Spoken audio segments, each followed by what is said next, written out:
Assalamualaikum, halo guys, balik lagi dengan Giri di sini. Dan produk yang bakal saya ulas kali ini bakal berguna banget buat kalian yang berkutat di dunia per YouTubean, Instafeed, per TikTokan, atau mungkin sekedar casual videografi untuk video keluarga atau traveling bareng teman-teman. Yang intinya produk ini tuh bakal ningkatin kualitas video kalian tanpa harus bawa kamera DSLR yang berat dan ukurannya bisa jadi 2 kali lipat. Yaitu Sony ZV-1 yang bikin saya seneng banget akhirnya saya punya kamera ini, karena saya kan bikin video di 2 channel YouTube dengan genre yang berbeda. Yang satu kan di Obat Gaptek ini, dimana saya fokus untuk syuting produk-produk. Sedangkan di channel Solutif, channel saya satu lagi ya, saya lebih sering syuting outdoor yang cenderung ke casual video, dimana kameranya saya handheld atau saya pegang di tangan saya. Dan kamera Sony ZV-1 ini sanggup menuhin semua kebutuhan saya, baik pada saat saya syuting di dalam studio yang untuk Obat Gaptek, maupun saat saya syuting di outdoor untuk video Solutif saya. Alasannya? Yuk langsung kita ulas aja sama-sama. Let's go! Sebelumnya kita cek singkat dulu isi di dalam boxnya, dimana di dalamnya kita bakalan dapat satu buah kamera digital Sony ZV-1 tentunya, kemudian satu buah baterai tipe NPBX1, satu buah kabel charger, satu buah windscreen atau peredam suara angin yang adaptornya udah kepasang kayak gini, dan yang terakhir adalah kitab-kitab berbagai bahasa. Dan ini dia Sony ZV-1 dengan ukuran bodi yang kecil banget ini ya. Dengan berat hanya 300 gram aja, jadi gampang banget buat saya bawa kemana-mana. Untuk pemakaiannya juga enak, terutama karena flip out screen-nya, jadi berasa fleksibel aja sih untuk saya setting posisi monitornya. Hanya satu hal aja yang saya sedikit sayangkan dari desainnya, yaitu kita nggak bisa ganti baterai kalau lagi pasang kamera holder atau tripod, karena mentok posisinya, jadi terpaksa harus lepas dulu holdernya buat ganti baterainya. Sedangkan untuk lensanya, Sony ZV-1 ini pakai Zeiss dengan aperture 1,8 di focal yang 24 mm sampai aperture 2,8 di 70 mm. Dengan maksimum ISO di 12800 yang bikin kita masih bisa lah syuting darurat di kondisi gelap. Sedangkan untuk syuting outdoor di siang hari, Sony ZV-1 ini juga udah dilengkapi ND filter untuk nyaring cahaya yang masuk, biar videonya nggak terlalu terang.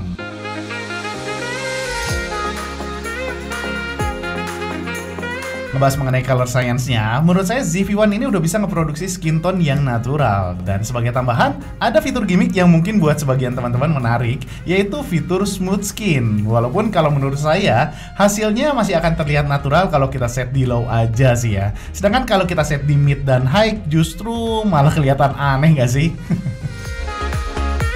Untuk image stabilization-nya, Sony ZV-1 ini dilengkapi dengan 2 mode stabilization. Yang pertama adalah mode standar, di mana stabilisasinya hanya dari lensanya aja.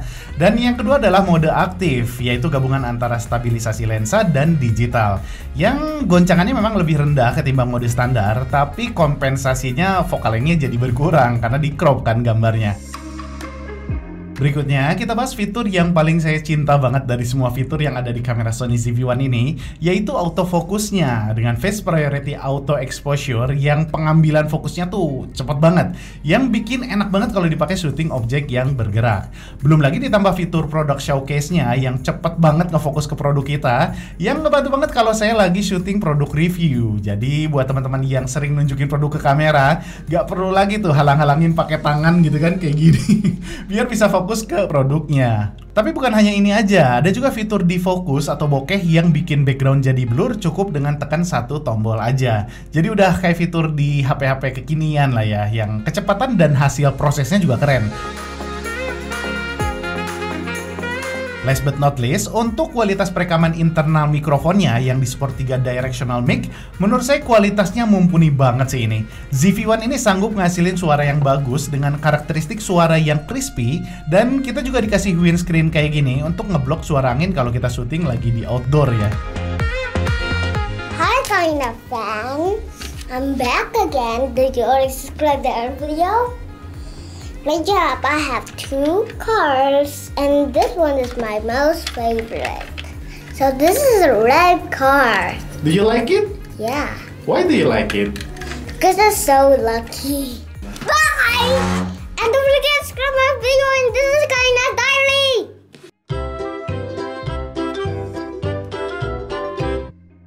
Sebagai tambahan, ZV-1 ini juga pakai multi-interface shoes. Jadi kalau teman-teman beli mic Sony yang support multi-interface juga, maka teman-teman nggak butuh kabel lagi buat konekin mic-nya ke kameranya. Oh ya, saya lupa satu lagi. Saya sengaja lebih fokus bahas fitur videografinya karena memang buat saya pribadi bakal pakai kamera ini untuk video ya. Tapi in case teman-teman pengen tahu kualitas fotonya, saya coba tampilin beberapa hasilnya.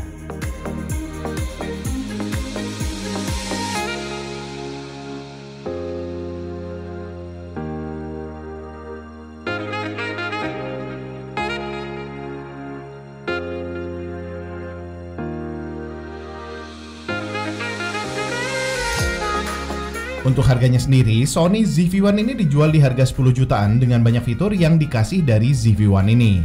Dari mulai kualitas video yang menurut saya secara overall udah bagus banget, dilengkapi autofocus yang super cepat baik buat ngerekam wajah ataupun produk, lalu fitur defocus atau bokehnya yang cukup neken satu tombol aja, udah dilengkapi dengan image stabilization juga, udah ada ND filternya, lalu buat darurat syuting di kondisi gelap juga bisa, kualitas perekaman audionya juga bagus, bikin saya lebih fleksibel, nggak harus pakai mic eksternal untuk merekam audionya. Tapi terlepas dari semua kelebihan tadi, menurut saya ada dua catatan yang harus kita antisipasi. Yang pertama, buat teman-teman yang sering self-shot handheld, artinya kameranya kita pegang di tangan kita, mungkin bakal ngerasa focal length-nya kurang wide ya, terutama kalau kita set di resolusi 4K dengan mode stabilization aktif, karena kena crop 2 kali untuk nyesuaiin dengan resolusi 4K-nya dan dengan digital stabilization-nya.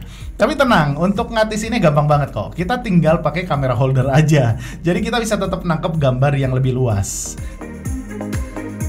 Berikutnya adalah kapasitas baterai yang hanya sanggup bertahan kurang lebih selama 1 jam pemakaian aja. Dengan waktu cas dari kosong sampai penuh tuh sekitaran 2 jaman lah ya. Yang sebetulnya wajar banget sih kalau ngelihat ukuran kameranya yang kecil, ya terpaksa pakai ukuran baterai yang kecil juga. Jadi mau nggak mau, untuk pemakaian di atas 1 jam kita harus beli baterai cadangannya.